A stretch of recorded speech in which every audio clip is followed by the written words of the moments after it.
G'day guys, podcast number 2, and with us is Jason from Liquid Antler. G'day Jason, how you going, mate? Good, mate. Yourself? Very, very well. It's a bit cool here today. It is.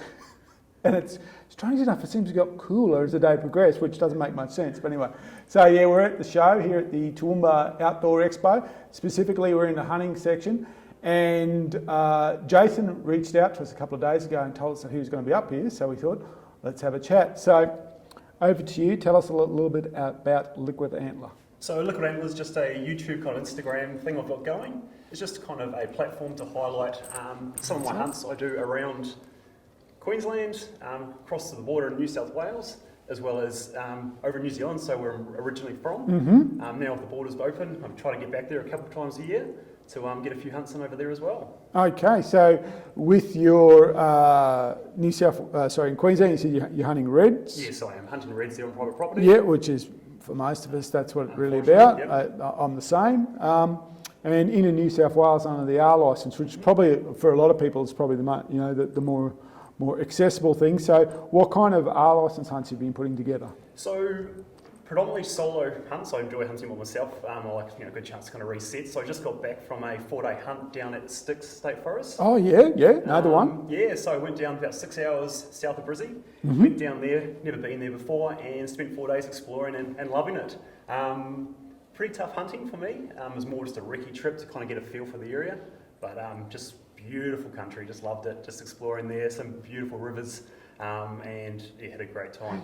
It's gorge country, isn't it? That's right. Now, Ned Macon, who used to be one of the inspectors for when it was still the Game Council, often said that Styx was a pretty tough place to hunt. Mm-hmm. Looks good on a map, but geographically, there's a lot of vertical air. There is. A lot of your time is looking straight up and down. Is that the case? Yeah, it is. And they've had the fires. So they had the fires through there. So there's some relatively good country, but then there's some super thick country from the regrowth from fires. Okay. So you hit that, you kind of at a standstill. But they've also got the hatchery, the trout hatchery, quite close in that area. So there is some great trout fishing. But if you want a magical spot, yeah, check it out. It's good. Yeah, it's almost got a reputation of being a better place to go for a fish and to take a rifle than take a rifle. But maybe take a fishing rod as well. So is that what you found? Yeah, definitely take the fishing rod. Only saw 2 cats for the 4 days. No chances just when I was driving around across the road.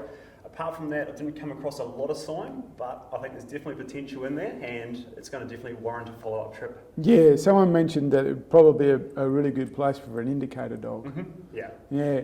In fact, Dylan Smith, who lives not too far down there, who's a bow hunter that we've spoken to in the past, we were talking about Styx because I was down at Nundle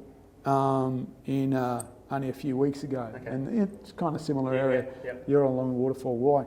Yeah, the Styx is an interesting one. So, any other interesting state forests? I've checked all the local ones out. I haven't been to Severn yet, so that's definitely on my to-do list. I've checked a few others around, the 2 or 3 hour kind of distance.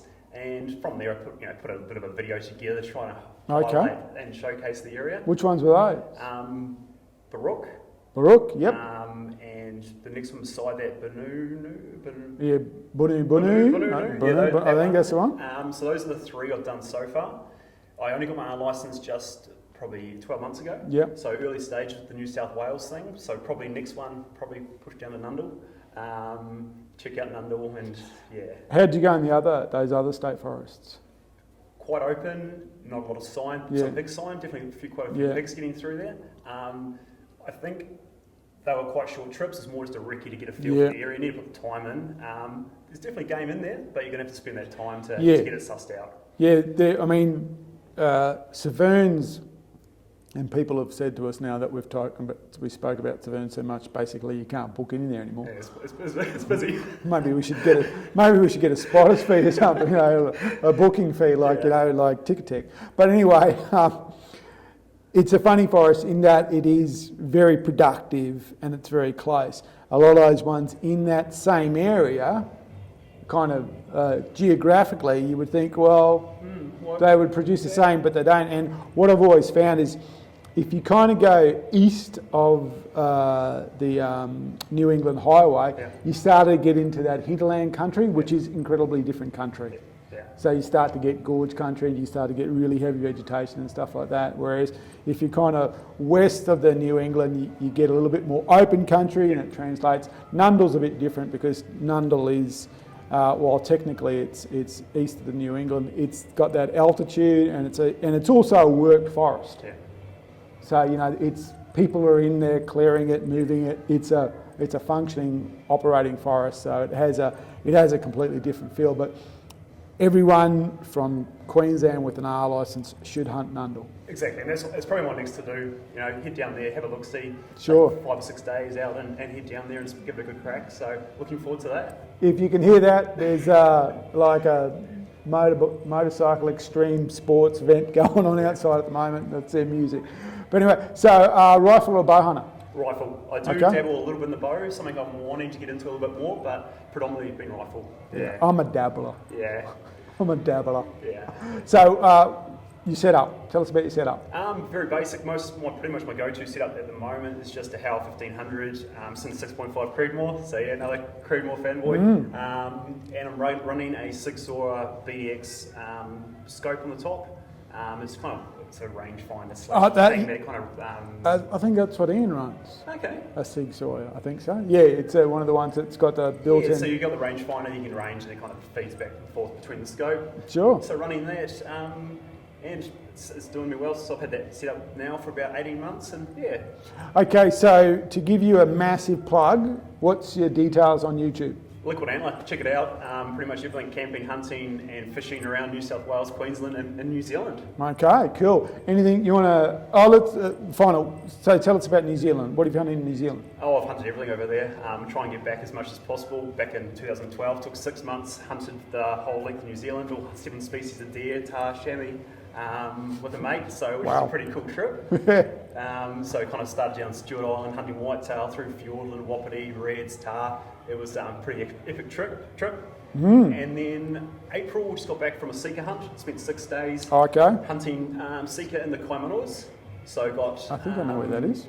Heli Sika got chopped it into one of the public blocks and spent 6 days exploring there.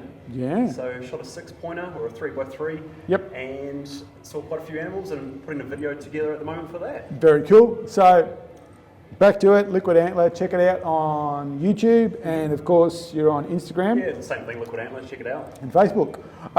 Anything else? No, it's great to see a bit of a community getting together here in Toowoomba. Hopefully we can continue and build it up, and be good to see. And guys, as a kind of a closing note, Jason walked in on our podcast. That's how he's here. So if you want it to happen, you're going to make it happen. Exactly. So on to the next one. See you soon, guys. Catch you later.